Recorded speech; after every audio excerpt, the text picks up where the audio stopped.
Assalamualaikum warahmatullahi wabarakatuh. Saya Surtini, NIM 131180015 dari kelas 7 BPMA, Program Studi Pendidikan Matematika Universitas Bina Bangsa, akan menjelaskan materi mengenai kajian bidang-bidang ilmiah. Nah, kita tahu ya bahwasannya bidang-bidang itu suatu ruang gitu, suatu space atau batasan.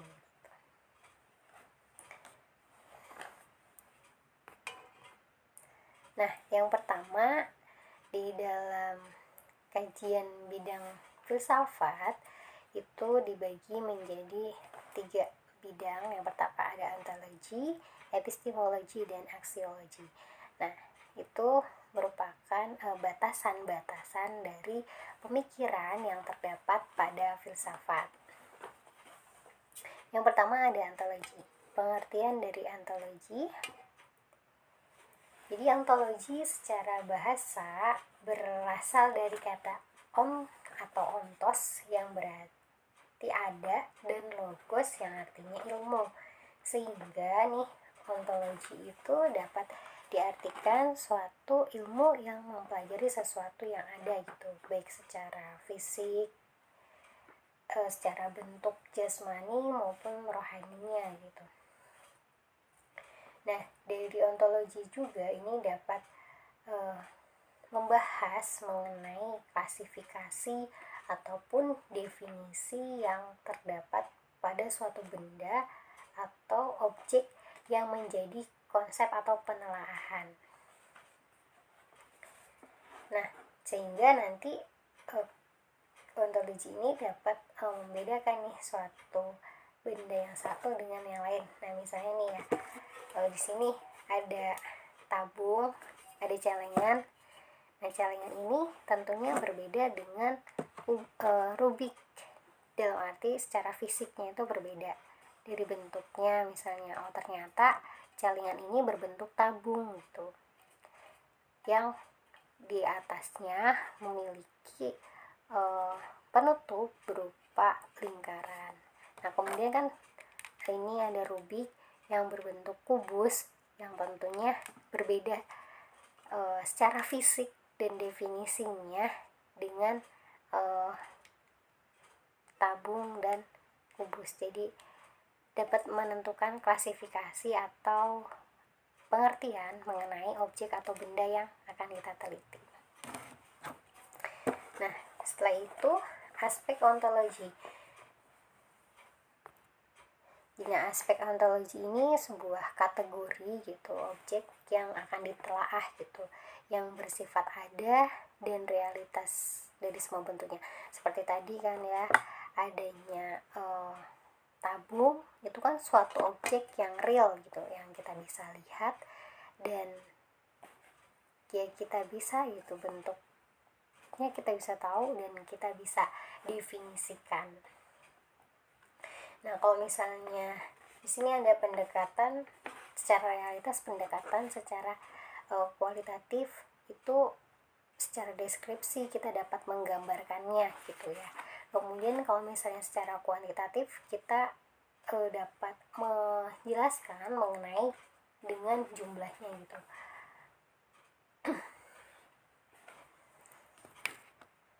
Kemudian selanjutnya fungsi dan manfaat ontologi.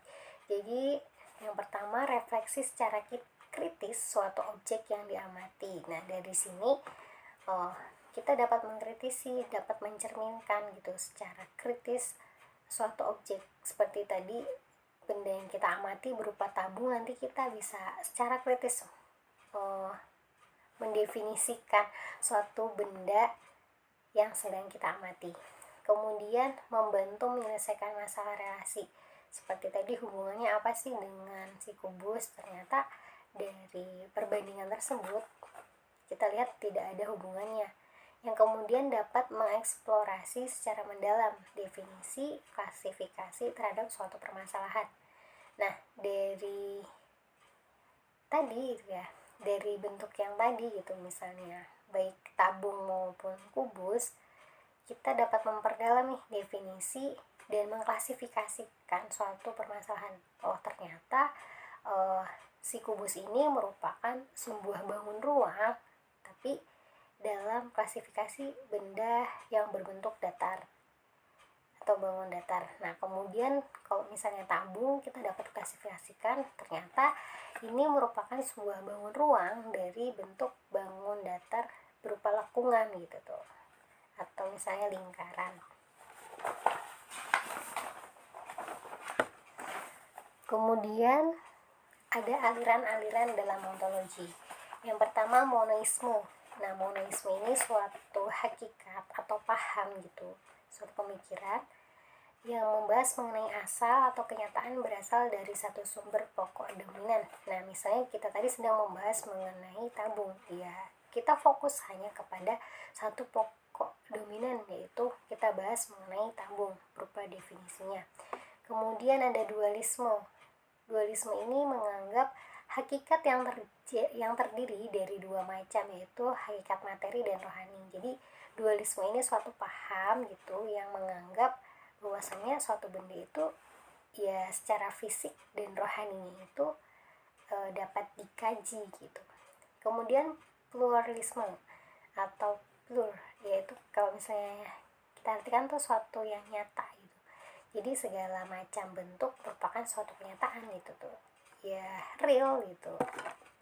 Kemudian idealisme, jadi terdapat sesuatu yang tak nampak di balik realitas fisik. Nah, jadi kalau misalnya dalam tabung nih terdapat sesuatu yang tak nampak. Nah, seperti volume itu kan di dalam ya, sesuatu yang tidak nampak di luar realitas fisiknya, dari luarnya gitu. Kemudian agnotisme, paham yang mengingkari hakikat berupa materi. Jadi suatu paham yang mengingkari adanya hakikat berupa materi dan rohani. Kemudian metafisika, menjelaskan sesuatu yang ada tapi tidak berada. Jadi sebenarnya itu ada tapi nggak kelihatan gitu loh. Seperti volume kan yang di dalam itu tuh ada gitu, cuma kita tidak bisa melihatnya. Selanjutnya contoh penerapan ontologi. Nah, misalnya terdapat sebuah bangun datar ya. Nah, dalam pembelajaran itu, dalam pendidikan, nah ontologi ini memandang pendidikan itu suatu objek atau yang suatu permasalahan yang dikaji. Jadi pendidikan itu kan merupakan suatu usaha sadar gitu untuk memperoleh suatu pengetahuan. Nah, dalam pendidikan matematika sendiri ini secara hakikatnya, secara adanya, bahwasannya ini melatih seseorang atau pribadi untuk mengembangkan sikap penalaran gitu, penalaran siswa di dalam pembelajaran matematikanya yang berupa konsep-konsep, fakta, dan prinsip-prinsip serta prosedural yang terdapat di dalam matematika. Dan misalnya tuh terdapat bangun datar segitiga. Nah, itu kan dari dasarnya berupa titik-titik ya, titik sembarang yang kita bisa tarik sebuah garis yang kemudian akan menjadi sebuah bangun datar gitu kan, berupa segitiga.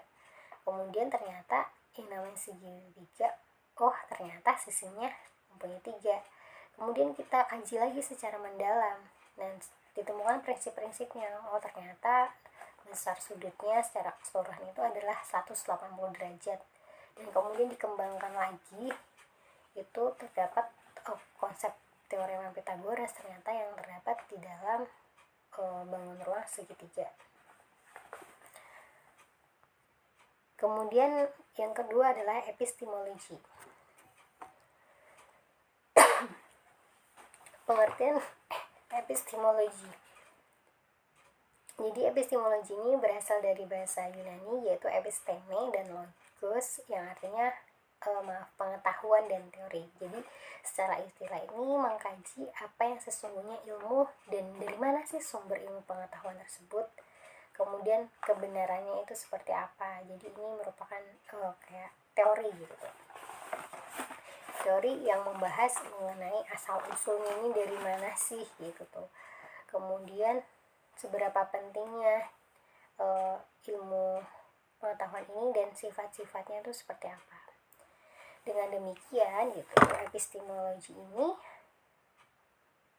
suatu cabang ilmu yang membahas suatu bidang lah, suatu pemikiran yang membahas mengenai batasan-batasan dasar atau pondasi atau teorinya lah, keabsahan mengenai tolak ukur dan validitas.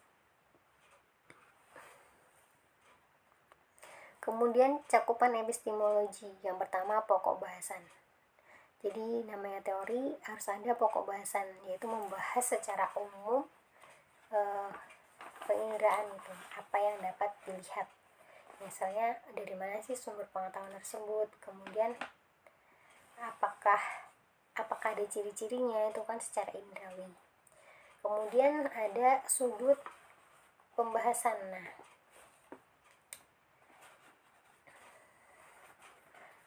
jadi epistemologi ini suatu landasan atau tindakan manusia di dalam kesehariannya. Jadi mengembangkan pengetahuan berupa teori. Jadi melahirkan suatu pendapat yang baru. Nah, contohnya ini dalam pembahasan ini, di dalam matematika kan tentu kita mengenal yang namanya postulat ya. Nah, postulat ini sumbernya ini berasal dari Euclid, yang asal usulnya dahulunya ini digunakan untuk mengukur tanah atau geo kan bumi, dan metri adalah mengukur. Jadi digunakan untuk mengukur tanah pada zaman saat itu. Nah, dari sini nanti dikembangkan lagi dengan Euclid berupa munculnya postulat berupa titik gitu. Jadi titik itu adalah sesuatu elemen yang paling dasar gitu. Kemudian cakupan epistemologi ada empiris. Empiris ini adalah pengetahuan yang didasarkan pada pengalaman. Yang namanya pengalaman pasti adalah suatu tindakan. Jadi pengetahuan ini didasarkan pada pengalaman. Misalnya nih, ketika siswa ditugaskan untuk mengamati, menemukan konsep-konsep pengetahuan. Misalnya disuruh mengamati sebuah bangun ruang seperti celengan. Nah, mereka akan mendapatkan pengetahuan dengan pengalaman mereka gitu, dengan apa yang mereka amati. Yang kedua adalah realisme, ilmu pengetahuan yang didapat lewat indera. Jadi secara indera, secara real apa yang mereka dapatkan, yaitu pengetahuan yang didapatkan dari pengamatan lewat indera yang nyata. Misalnya nih, saya punya kepingan uang logam. Ini kan merupakan suatu bangun datar lingkaran. Nah, yang ketika apabila ditumpuk gitu,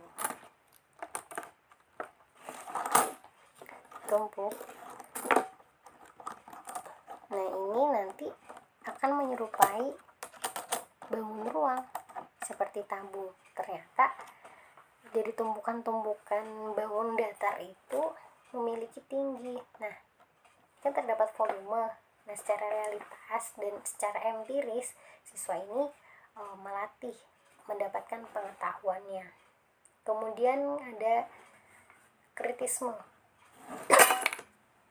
Jadi pengamatan yang mempertentangkan sikap pemikiran rasionalis. Jadi kalau kritisme ini pengamatan yang mempertahankan sikap pemikiran rasionalis.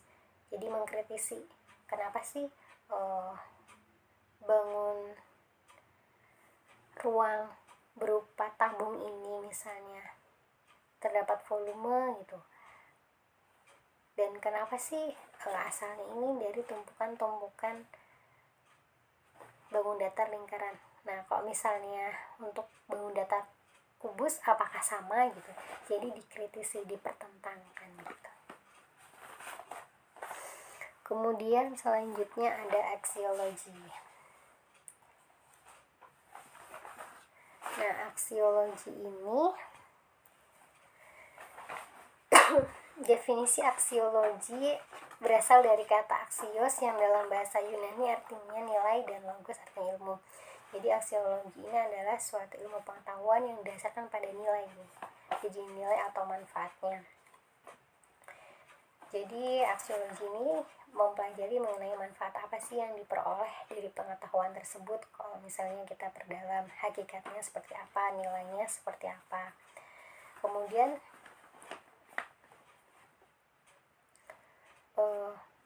pandangan meta teori pada aksiologi ini membahas mengenai nilai dan pengembangan teori pengetahuan dan pengujiannya.